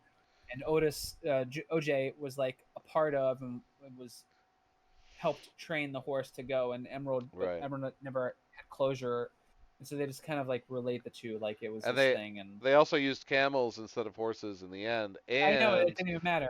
and the OJ's wearing the orange production sweatshirt of the Scorpion King 2001 for this whole final scene and to the end of the movie. Yeah. Yeah, there's a lot of cool tease So in it's just the like film. a lot of like attention to detail, right? I Yeah. think is yeah, just like no mistakes. Like even the as I mentioned earlier, the triple great or versus double great on the grandpa part, Right. I think was intentional to show that Oh yeah, she just absolutely. memorized the Yeah. line that she wasn't Yeah. actually like invested in the Yeah. history. She didn't personalize it to her experience. It was what her father said, and she just memorized it because she heard it a million times, A and million that's all that times, she yeah. knows. She can't adjust it to her. Yeah, there's so much detail, and it's all important. Like, I'd love to go a second watch and like see all the posters and historical film type stuff that's inside the house. It's all really cool. But yeah, they do this set piece where they're talking about how are they going to capture this thing on film. They're going to have all this stuff. They start scouring equipment around the neighborhood. They get the air blown wavy arms guys and car Yep. batteries by like looting the places nearby, doing all this legal shit, so that they can set up the gulch in such a way that they can capture this thing, set paths that OJ is going to be the bait, and they want to shoot it on film, and that's where this everything uh, comes together Yeah. for the conclusion of the film. This is the climax. Right, Um, but it does not go as planned, which does is to be expected. not like it would go as planned. Right. Right. So they do lure the monster out with um, OJ is actually on a horse, right? Oh, right. So this is what happened. So they're about to start the plan, and out of nowhere, some guy on a crotch rocket shows up, and he's like the real news, and he's like that cloud hasn't moved in 12 Well, hours. What do you have to say about the real fake news? TMZ. TMZ. Yeah, Uh, and he's not listening to anything Emerald's saying. Emerald's kind of she's the gatekeeper at the uh, house, Antlers and Angel are in a blind, um, filming with their shit. OJ is out in the field in the gulch trying to lure it in a certain way. And yeah, TMZ guy shows up, and that's what she says. Oh, it's TMZ. Like, and yeah, the news of Jupiter's claim happening, and now this guy Right. is nearby. He's talking about clouds. He's wise to what's happening. Yeah. He's wants this for himself. Right. He's going to make the money. It's his payday. He's not interested in what you're saying, and he's not even listening to her. She's Yeah. trying to talk sense to him. You can't be his private property, which it is. He doesn't give a fuck. Yeah. He's here now. He's going to get what he wants, and he's not listening to anything. And it's very frustrating because you're like, you're gonna ruin everything. What the fuck are you doing? Yeah. You get so angry at this guy. Yeah. So he yeah, he just takes off towards towards where we know the monster is, Yeah, in the middle and of the gulch, and he is on an electric yeah, bike, and he's on an an electric electric bike, and motorcycle. yeah, and Angel And Angel goes, makes that comment. He's like, yeah. "Yeah." What happens when an electric vehicle hits a wall of anti-magnetic field or whatever? And then we see it when he Yeah. flies off his bike. And they're Um, like, "Oh, he's dead," and then uh, he's like, "Ah!" yeah, "No, like he's not no dead." way he survived that. So OJ is a good guy. He wants to save him, so he goes in So to save him. The entity is now obviously aware, and shit. So it's screwing things up, but this is where things go down. Where he wants to save the guy, he tries to. and He's looking at the helmet, the but guy's then like, he take a picture. Did you realized, take a picture of this? It's like, did yeah, you film this? Did you get this on film? And yeah. that's all the guy's saying, and the entity's getting too close now. So he's like, And sorry. OJ knows it, so he bails and he gets on the Yeah, horse, and the fucking thing comes, and that's the thing. It's like a tractor beam type traditional UFO thing where it yeah, sucks up things, but it's actually like air and yeah, force that it's slurping up whatever is underneath it. And yeah, he takes the fucking dude, and that's the end of that dude. And so now shit is on, and this is where the film turns into the glorification of why fucking uh, real horses and real actors doing cool shit in front of a camera is important. They turn this into this goddamn spectacle that is so beautiful to see and so edge of your seat type action scene. Um, it's awesome, yeah, yeah. where This he's like leading his horse and you're like, fuck yeah, go man. Also, and I can't help but note, this is OJ on a Bronco with this thing, the viewer, and it's like I'm like, man, there's so many layers here of how to like neat little nods. I'm like, this is wild. I can't. I'm watching this shit. It's like has nothing to do with OJ and a Bronco fucking murdering anyone, but that's what it is, yeah. you know. And It's wild. the entity is starting to transform and take on all sorts of manner of shape. And this Yeah, is like where and like the before, but OJ does the run. The thing's coming at him. He has the hood up for his Scorpion King. It's got green reflectors on the back to look like eyes. Uh, and so right, he's running, running, running. Um, and it's like it sees the eyes. It wants to eat him. It sees the eyes as a threat. That's his intent. And then he releases the flags and the parachute to fuck with them. That's what gets it to like turn off on its end, like, oh fuck, I don't want to eat you. yeah, And you see this awesome wide shot that's almost like a stingray. It's not a perfect circle anymore. It's kind of like a, irregular on the edges, and that's yeah, what's alluding to what you're gonna say after this, where like it wants to eat them and then it can't, and now it's really pissed. It's starting to evolve. Antlers and Angel, their cover's blown. It yeah. fucks with them and sucks up their shit. Uh, all the video footage is now shot because it ruined their blind. Oh Antler right, sacrifices antlers. himself. Yeah, yeah. He He's takes like, I a want the impossible. He takes his yeah. little He gets handheld it. crank. And he gets sucked right up. Yep, and you see the kind of the cool shot of it. And now, now is when it's pissed. Right. It So eats them. It's so doing all now this, and now it's trying to now evolve. we don't have footage, or we don't know if we have footage, right? Yeah. Um, s- Seemingly we don't because he did slurp up everything that was in that thing, and you see yeah, like a can or two, and plus they had it in a dark room more or yeah, less, and now that all that stuff is gone, like yeah. it's exposed, and all the analog stuff that they shot is dead. Right. So So I think it's safe to assume they don't have they don't anything have a now. shot. So Kiki hops on Emerald. that Emerald hops on that guy's bike Oh shit! This is and the best part. Dude. This is and so she, great. I'm sure you saw this by the end of it, but yeah, and she again, take here's another. Remember at the beginning of the movie when she's talking about all the other cool shit that she does? What's the last thing she mentions? does she say stunt woman? Also, motorcycle stunt driver.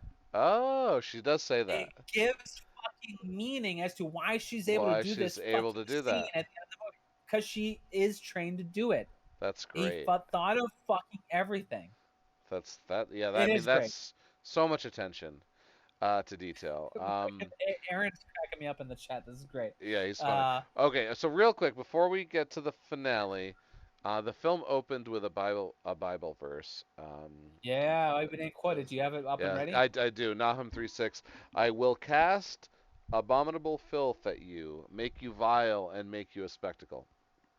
Um, so this happens a few times, or at least once in the movie, maybe twice, when we covered the monster dousing the Yeah, house in blood and all that stuff. So that was like that happening was you didn't know when that quote was going to appear in the film and in what form it was going to appear in the film, and sure. it's kind of the monster getting a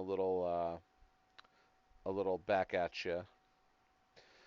Yeah, and the Um, way they're interpreting it, because like it's just so random and obscure of a thing to read at the beginning, but like the message of it or the sentiment of it, you feel it, and like yeah, that's what's happening. Like make you a spectacle, and like that's what this film is really about. The not being able to take your eyes off of a car accident, trying to right, capitalize off of all these other things, like the creatures, the wildlife, things that sure, you have no right to take ownership and possession of for your financial gain or your uh, uh, enjoyment for entertainment. These are actual living beings that have every right to have their own existence that hmm is not adulterated by you. And what right do you have? And so yeah, everything about that original quote coming to roost, as it were, over their house and with everything else that's transpiring is super. It's it's just well crafted, right? yeah, oh yeah. So she's on the bike and she's riding it to Jupiter's claim. Um, Yeah, it's almost like where he doesn't want her to go, or she, because this isn't part of the plan. They didn't know right, this was going to happen. yeah, And it's like OJ wants to sacrifice himself for her, but then she's like, no, I'm going to sacrifice myself for you. And it's kind of like a back and forth. But right. yeah, you see the thing opening up. It's opening up. It's not It's its opening thing up. anymore, right? So right, so yeah, and yeah, this is where the it definitely looks like a jellyfish of some kind It as it opens up and there's like this transforms. Yeah, weird square type shape orifice that's its that's mouth, but it's the also its mouth, eyes, and it's kind and of it like keeps flash shaped. yeah, and it also Yeah, it's keeps like an going in and out aperture. on itself. Yeah, yeah. Um, it's almost like infinitely transformative, right? Yeah, Because it's yeah, the it's just hard to see. same. It's like a trick of the eye of Yeah, this like yeah, thin type thing. yeah, Because yeah, it's yeah, it's a really cool design, very unique, but also rooted in real life like sea creature type stuff that yeah, would then work in air if you just consider it with like an invertebrate type yeah. structure. So yeah, so Kiki's on the bike, So he's like, get out of here. OJ's like, get out of here. I'm but gonna he distract it draws it by. to him, So he and does. that's He what does gets her draw it to bike to him. work. So that right, exactly. So The bike that can she work. can start the She bike and takes she off, takes off. She gets to Jupiter's claim. At and Jupiter's it's claim, following her now. yeah, there's a giant inflated boy with his eyes open, Or the and one, yeah, I think it's the one's winking. it It's might be his winking, yeah. mascot for Jupiter's claim. And she has this brilliant idea. Well, it's got its eyes open, so let's send it to the air. And she unleashes it, and it goes up, Hmm. and yeah, the thing is kind of circling. It's looking at it. It's trying to figure it out. And she's got all these coins on the ground from when it sucked up all the people. These tokens. They're not actual Yep. coins. They're like tokens Yeah, for the for the sort of space, camera right? obscura type well photo So thing that they foreshadowed at the beginning of the movie at the when they beginning of the come movie, onto the farm. she photobombed a couple of kids on accident because she had no idea what it was. This analog camera that sits at the bottom of a well and spits out these Polaroids. So she just puts a coin in, cranks it, takes a picture of nothing. Puts a coin in, cranks, takes a picture of nothing. She's like, I'm Yeah. gonna get this fucker on camera, and she just keeps cranking and hopes that it flies over this section of sky Uh-huh. where this balloon man is rising very very slowly. Um, and this is the climax right here. It does. It gets it, but she gets the photo of the attack like just as the attack, and then she it eats the boy, and Yeah. because it's a giant helium balloon, it pops and explodes the monster from the inside from the force. Yeah, it's the oxygen tank and Jaws' mouth Yeah, it's tearing to pieces. It's yeah, completely obliterated, it's in shreds, and all you really see is it kind of in tatters, kind of like wavering in the yeah. sunset of It's yeah, that day, and it's sort of like floating away like a sheet or a piece of fabric would, right. lifelessly. Yeah, and It's we know that the government is going to come and take the remains away. sure, yeah, this never happened. But But shit, the OJ Polaroid spits out. and Emerald Shit, Polaroid have spits the out. There's Polaroid. camera crews at the front of Jupiter's Claim now, looking Right. in because like everything else that's happened, and they're like, "Oh, what's going on?" And she gets up and she knows what she did. Was she's like, "Yeah, I got you, motherfucker!" And she looks out, and you Yeah. just see like the out yonder sign, and you see OJ on the horseback Yeah. looking over, and they just have this moment where they connect and they got it. They did it. You know, They did it. through the respect of what it was and understanding of what it was and how it interacted, they were able Right. to use that information to escape the calamity of what was inevitably going to occur. They found a way to not suffer that fate and to survive. And yeah, And and also where a popping balloon set off a monkey that traumatized Jupe, that stuck him in that mindset to where he could abuse this other animal, um, and lead us down this path uh, to where yeah, a popping of a second balloon would destroy yeah, the such animal. a cool, just the cool book ending of that.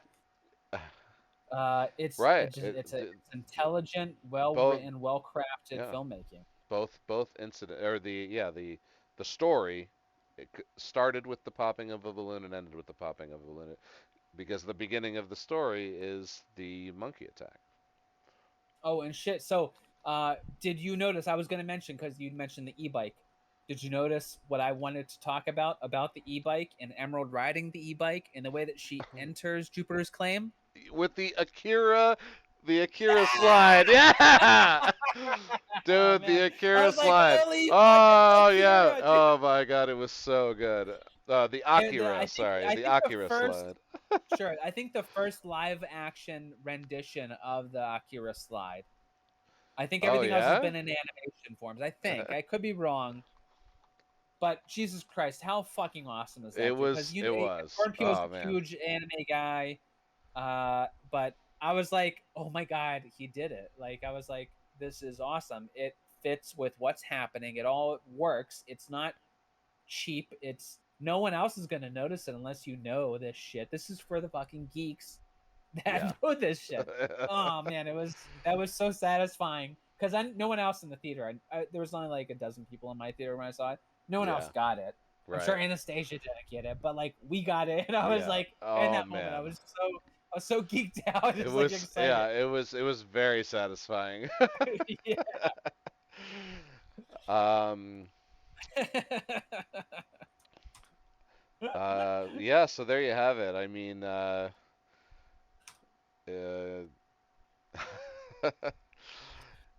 8 out of So 10 from both of fantastic. us. I mean Yeah, just a great there's a lot of movie. cool shit happening. It's not transcendent. It's not doing things that are groundbreaking in like a way that will stand the test of time as like a thing like remember this forever and ever because it did this, but it solidifies Peele as having the ability to use his unique storytelling in a scale that he hadn't done before Yeah, that does rival. I think that the Spielbergian way that this is shot and acted out by the second and third act. Uh, I also like the reference that this is his third film, and Close Encounters of the Third Kind is an alien movie. I like those kind of neat little layers and parallels that, like, to me, that seems intentional. He didn't have to make an alien movie for his third movie, but I think that that's he true. might have been persuaded to because like, oh fuck, this is like that is like this, and now it's going to be this big grand scale type thing. To me, it all works and makes sense, and it just meshes in such a way that it's extremely enjoyable on a lot of different layers, from straight popcorn blockbuster sci-fi western summer epic to all of the cool minutia and detail of how to interpret exploitation of animals in film, voyeurism, viewership, spectacle, all of that stuff is there. And also the black actors like that have existed and now like not being a part of the industry or being excluded from the industry or recognized Right. as Yeah. having weight and importance in the industry Well, is all meaningful. they make Uh, mention. They make mention of that first film of the black jockey riding the horse, Jockey, where they know and they have in the history book the name of the horse, but they don't.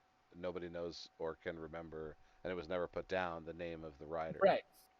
And so it's like there's so many ways to dig into enjoy all that, and it's there, but it doesn't restrict someone else from appreciating it. Something like Get Out, people hear what it's about and they're like, "Oh, I don't want to see this film about race. That's stupid. I think it's fucking dumb or whatever, or I don't appreciate being force-fed your perspectives on race and whatever."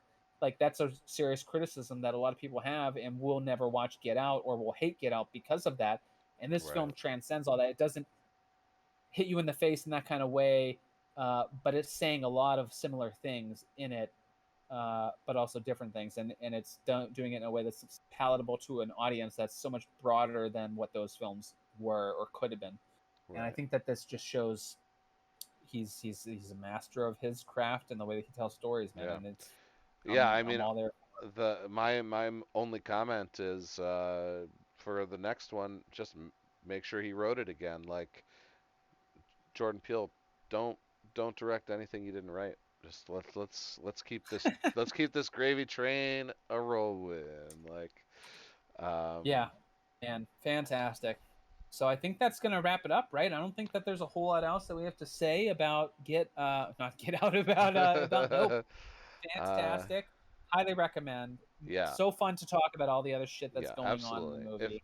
If Get Out and Us are on your Blu-ray shelf, make sure you to add Nope to it. Yeah, I think I'm gonna Um, rewatch them. yeah, At least, yeah, I don't know if Sarah's seen both, but I definitely want to rewatch them now, just for fun. Oh man, what a great ride! yeah. Super great to see him back in. How long ago was Us? What year was Us? Was it Oof. 2017, 2018? Was it not that old? 2019. Was it okay? 3 years. And I hope we don't have to wait 3 more years. But man, I'll wait however long we gotta wait. And Get Take your Out was time. Don't force it. 2017. Okay, But Candyman was just make. last year, so he was obviously he was Yeah, but still, again, different. You know, he's still a part of things. I know he's still producing well content, he had but to write it. I mean that sure. that takes away from your other projects. Yeah, but man, awesome. So this has been awesome. First episode of our second season. I'm super happy to be back. Oh yeah. I did not expect our conversation to last nearly 2 hours, yet here On we one are movie, on here one we are. film. So I both apologize to people that We're I'm not apologizing necessarily. I understand this is a long conversation. You're either here or you're not. right. Uh, Yeah, that's true. it's just fine. But wouldn't have expected us to fill that much airtime talking about just this one film. But so clearly, there's something there. Oh yeah. All right. So we since it's gone long, we'll try to keep this last part short. We wanted to discuss August's schedule real quick before we say farewell. And I actually wrote up a quick little mock-up.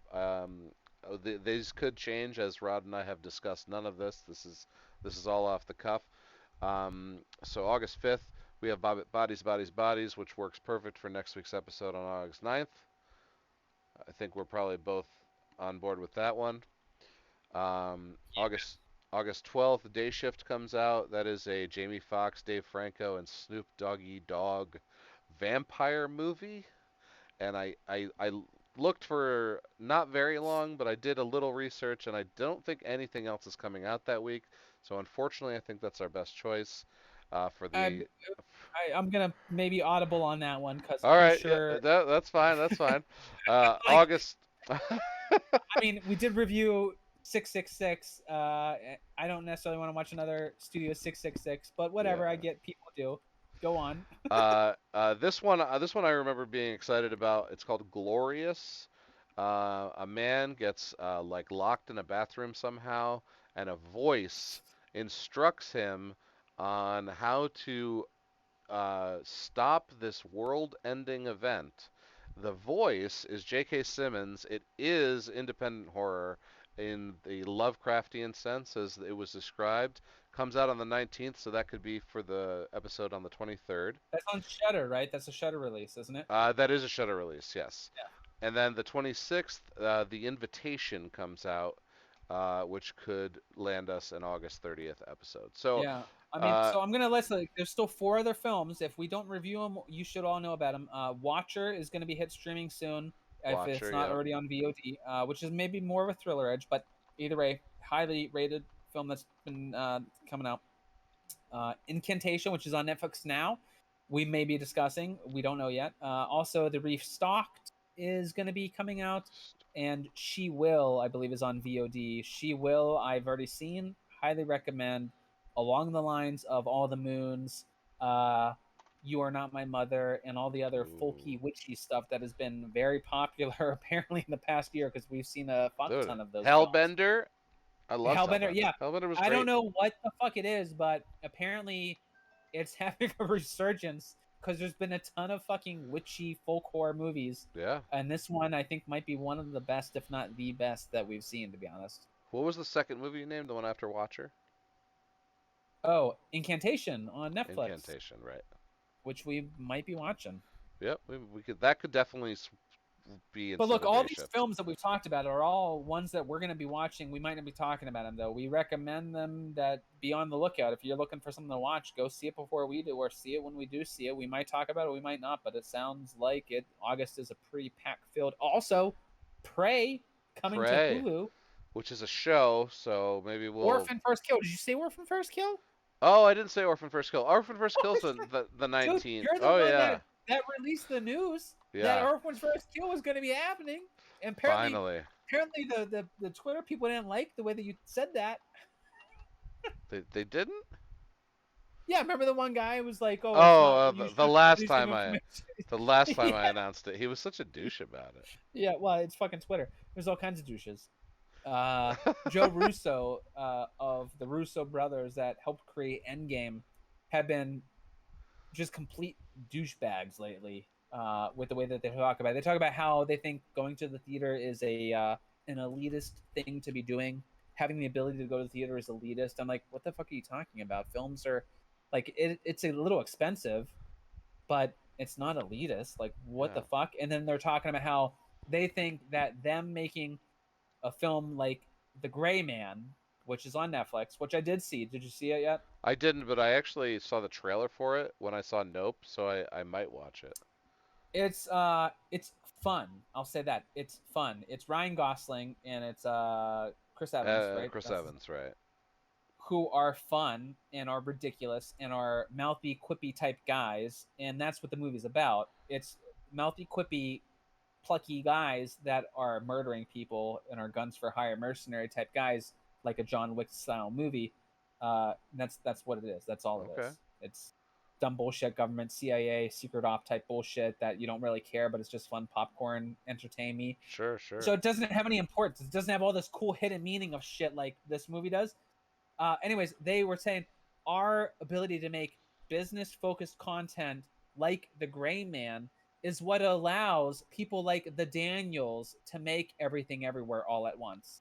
And I'm reading this, I'm like, you can fuck right off, dude. I do not think so. You do not need to make business focused content that like that. Like, what the fuck are you talking about? If anything, you putting out garbage for everyone to consume, like McDonald's, is what makes it harder for films like Everything Everywhere to get a bigger audience because they're so used to eating shit that you Yeah, feed them. They don't know how to appreciate and understand art like Everything Everywhere all at once. yeah, So yeah, the Twitter world, like that's how I get passionately infuriated with these yeah. fucking morons. And You but this is a guy that's in the film industry, and you want he you want to save people money and maybe make tickets cheaper? Stop paying your fucking actors so much. Start casting like really good, like normal looking, average looking people like the BBC does, and pay them, a couple hundred grand to be in a movie. shit. Yeah, And dude. guess what? Uh, Every what did fucking you see? awesome horror movie I've ever seen has no name actors in it. Yeah, So, The Innocents that we just watched, A oh tier yeah, movie. The Hatching that we just watched. These are foreign films that were amazing, and I'm sure they had so much smaller budgets, but they were well executed and acted films. That's all you have to do. You don't. It doesn't have to, you know. yeah. Just find Oh some my good God, Aaron! actors. Everything Everywhere All at Once is amazing. Now It's amazing. people have Go see it uh, right away. at the shop, there's a shirt, googly eye, A24 logo. It is the highest selling shirt that I made. It's just recreation of a logo that already exists, but it's my version of that logo, unique art that I made by hand. People love it. It's the highest selling because that movie was just spoke to so many people for so many different reasons. And it has a lot of everything. It's hard to describe. It's really an experience of a movie. Yeah, And yes, no, it's a that's definite recommendation. best way to describe everything everywhere is it's an experience. So yeah, go. We're not going to tell you anything about it. Just go see it. Funny thing is, I secretly have thought we should try to write and make a movie. And I was even thinking, like, this is how fucking stupid I am. I was like, you know what? I should. Is there a local theater that needs actors? Maybe I should start doing that. I think I would like doing that. I don't care. I don't know anyone up here. I'm not friends with anyone up here. I don't care if I make a fool of myself or embarrass myself. I might start doing that. Maybe I'll be good at it. Maybe I'll just enjoy it. I don't know. I might start doing that. This you heard it here Do, first. you should do it. I think you should do it. Um, Thanks, Aaron. Thank you so much for joining us tonight. All right. So, as Aaron was the only one in the chat, Aaron wins a T-shirt. Um, Fuck yeah, as we Aaron. as we approach the 2 hour mark on the first episode of season two, I've been Nate Roberts for the podcast for the recently deceased, And I've been Rodney Godek. Take care. and we'll see you next time.